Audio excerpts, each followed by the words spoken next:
Olá! Hoje a nossa conversa vai mergulhar num texto bíblico bem conhecido, o Salmo 65. Olá, isso mesmo, Salmo 65. Um salmo que começa de um jeito bem interessante, né? Sim, logo de cara, ele diz: O louvor te aguarda em Sião, ó Deus. Sião, claro, como centro, né? Jerusalém. Exato. E já conecta com a ideia de que os votos feitos a Deus serão cumpridos ali. E logo em seguida, uma afirmação poderosa: Deus como aquele que ouve a oração. E mais, diz que toda a humanidade vai se dirigir a ele.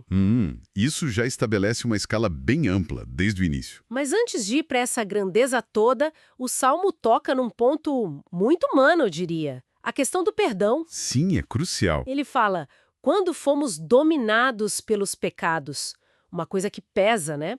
Tu perdoaste nossas transgressões. Alguns falam em propiciação. O que seria isso exatamente? Ah, boa pergunta. Propiciação aqui tem a ver com aplacar, satisfazer a justiça divina por causa das nossas falhas. É como se fosse o ato que permite a reaproximação, que resolve a pendência do pecado.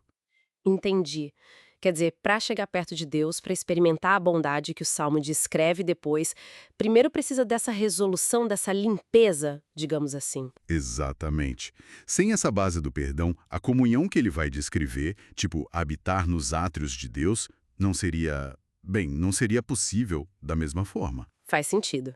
E aí sim vem a consequência, a felicidade, a bem-aventurança daqueles que são escolhidos para estar ali, nos átrios, nos pátios do templo. Uhum. E se sentir fartos da bondade da tua casa, do teu santo templo, é uma imagem de plenitude espiritual mesmo. É lindo isso. E como Deus responde a essa busca? O Salmo menciona feitos temíveis de justiça. Pois é, não são coisas pequenas. Feitos temíveis são atos grandiosos, impressionantes, que mostram o poder e a retidão de Deus.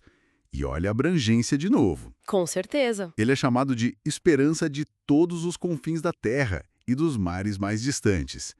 Isso reforça aquela ideia inicial, né? Deus não é só local, ele é a esperança universal. Essa visão universal é muito forte e ela se expressa de forma bem concreta no domínio sobre a natureza, né? Com certeza. O texto fala que Deus forma as montanhas pela sua força, que ele se veste de poder. É uma força, assim, cósmica. Sim, uma força que estrutura o mundo e não só estrutura, mas também acalma. Ele aquieta o rugido dos mares, o barulho das suas ondas. O controle sobre o caos da natureza é um tema forte na Bíblia. Exato. Mas o mais fascinante para mim é o que vem logo em seguida. Ele acalma os mares e O tumulto das nações. Essa ligação é muito interessante.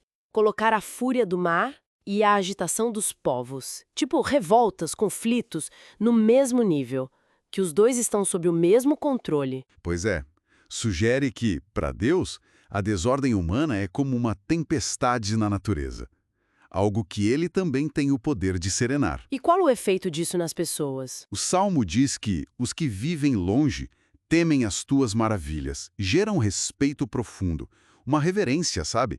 Mesmo quem está lá nos confins da terra percebe essa grandeza. É um temor que inspira respeito. Sim, mas não é só medo, não. O texto também fala de alegria. Deus faz com que o romper da manhã e o pôr do sol cantem de alegria. Até o ciclo do dia vira motivo de celebração. Que bonito! E depois de falar desse poder imenso sobre montanhas, mares, nações, o Salmo faz uma mudança de foco, né? Vai para o cuidado com a terra. Exato. É uma mudança de escala notável. Do macro para o micro, quase. Ele cuida da terra e a rega, enriquece abundantemente. Fala dos ribeiros de Deus, cheios de água. A ideia é prover o grão, o sustento básico. Isso é a providência divina na agricultura, no ciclo da vida. E os detalhes são muito vívidos, né? Encharca os seus sulcos, nivela os seus cumes, amolece com chuvas, abençoa as suas colheitas. É um cuidado muito próximo, muito detalhado. Quase como um jardineiro cuidando do seu jardim, né? Uma ternura nesse cuidado. E isso leva à imagem da abundância transbordante. Qual imagem? Aquela que diz: coroas o ano com a tua bondade, e por onde passas corre a fartura. Ou em outra tradução, teus carros transbordam de fartura. A ideia é que a presença divina traz uma riqueza que transborda. E essa fartura transforma tudo, até o deserto. As pastagens do deserto ficam verdejantes, transbordam. Sim, e as colinas se vestem de alegria. É como se a natureza se enfeitasse para celebrar essa bênção. Os campos se cobrem de rebanhos, os vales de trigo, uma paisagem de plenitude total. Isso, uma resposta visível da criação à generosidade de Deus. E o final dessa parte é incrível. A natureza ganha voz. Os vales e colinas gritam de alegria e cantam. É a personificação da criação em festa, uma celebração espontânea por causa dessa providência abundante. Muito poderoso. Juntando tudo, né? A gente tem um Deus de poder imenso, que forma a montanha, acalma o mar, aquieta a nação, poder universal. E, ao mesmo tempo, esse mesmo Deus tem o cuidado super detalhado com a chuva no sulco da terra, com o grão crescendo. Do cósmico ao detalhe do campo. Exato. E essa combinação do macro e do micro talvez nos deixe pensando, né? Como essa visão de um Deus que é ao mesmo tempo tão grandioso e tão íntimo, tão rei do universo e, digamos, jardineiro da terra. Como isso molda a nossa compreensão da providência? O que significa se relacionar com um Deus assim?